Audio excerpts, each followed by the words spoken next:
Hello, I am here to read to you a little bit from my book, Letters to a Young Woman. This is my author's copy, so we can ignore that. But Letters to a Young Woman from Paris.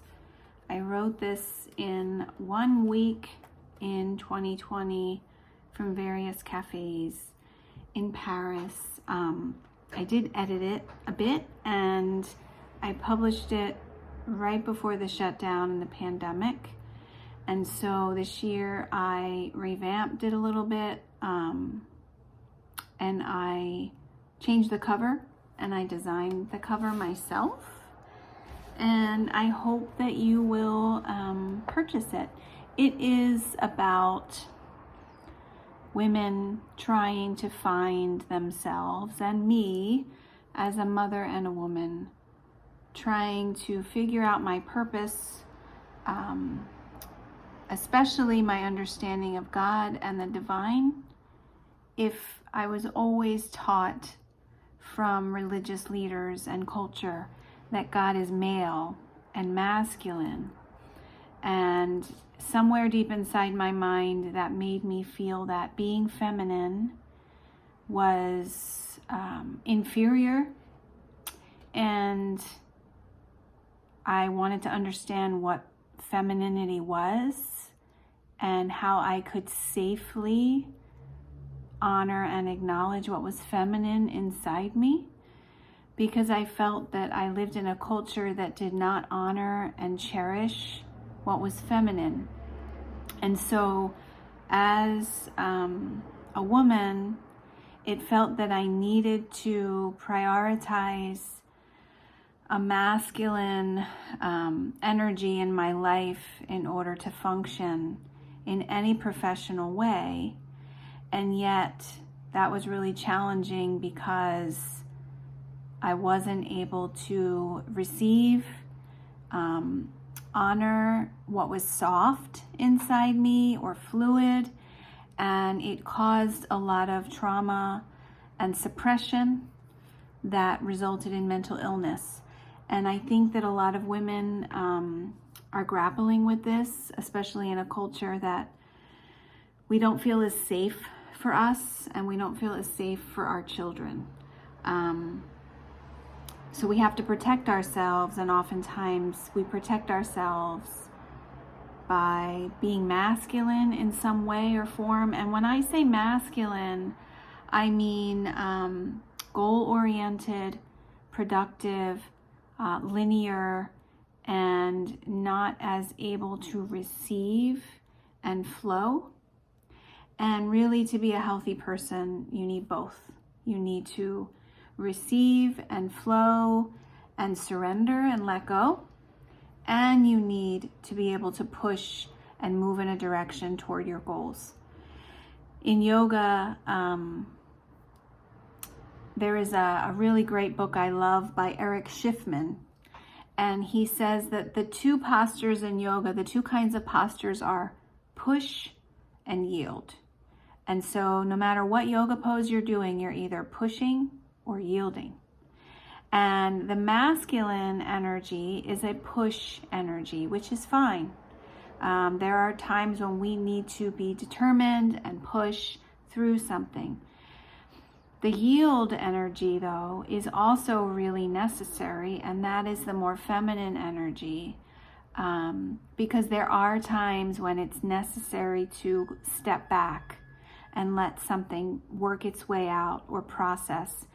And if we can honor both energies inside us and understand both energies, we are able to live in a more holistic, whole way of being, and we can eliminate a lot of mental illness that occurs from suppression of anything that's innate in us. If we don't see people as leaders in our own lives, like personal and beyond, who are whole and who are operating in a way that's healthy, it is really challenging for us as individuals to know what's healthy, and we have to do a lot of soul searching. The book that I wrote, Letters to a Young Woman from Paris, was about my journey of soul searching. And through that journey of soul searching, I had to start using the tools that were around me. And what were the tools around me?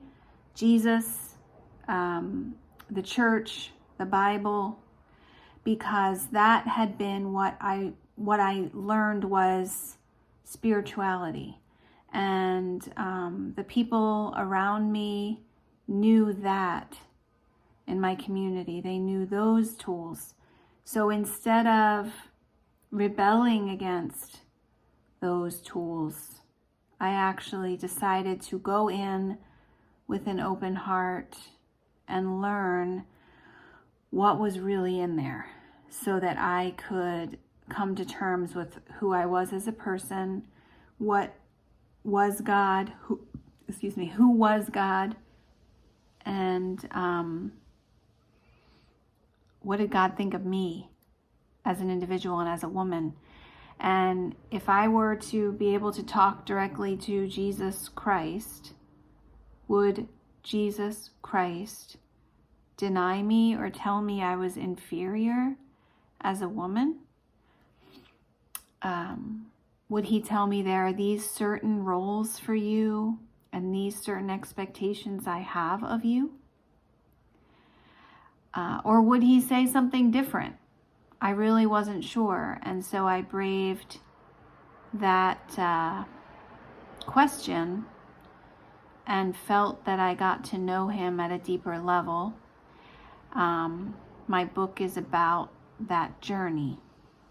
So I'm going to read to you just a page of this book, and each is a letter.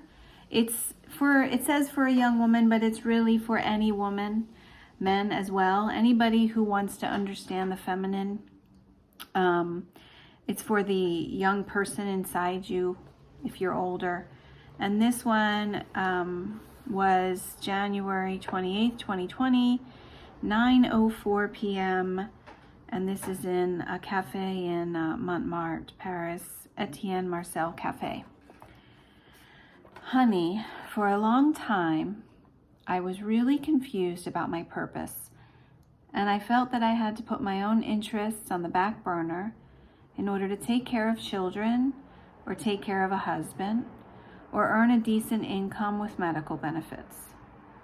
I told you how I suffered while I stayed home with my kids, because I felt that I had all this untapped potential within me that wasn't getting utilized. I realize now that that was a beautiful time, a much needed time, and I am grateful for it because it taught me a lot about life. It taught me a lot about the struggles women and married couples face. It taught me about my own interiority. It made me establish a discipline to write and see if there was more to me than just my job title. So many people are successful in careers, but they don't know themselves outside of their careers. So that if they lose their job or their career becomes less alluring with time and age, they experience a crisis. I experienced my crisis early as a woman who was always a doer. I did not feel productive unless I was doing something. And so my own spiritual path was to learn who I was when I was not productive, when I was not getting any accolades or recognition anywhere. My spiritual path was to uncover who I was beneath all the mess we're taught we're supposed to be in a culture obsessed with labels. And so despite my capacity, despite my talent and drive and ability to do many things, despite my desire to be busy because it helped me prioritize, I had to slow down and get in touch with my softer nature as a mother.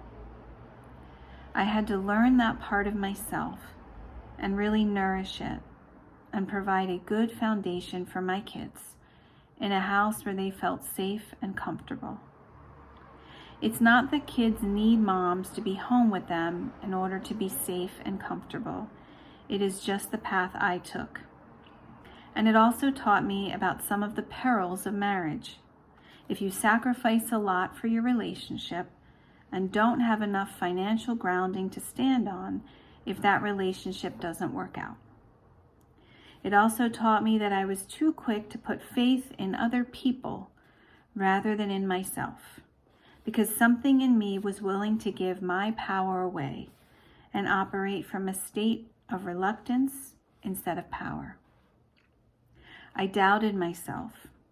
I devalued my knowings and instincts to uphold some sense of security that was never real.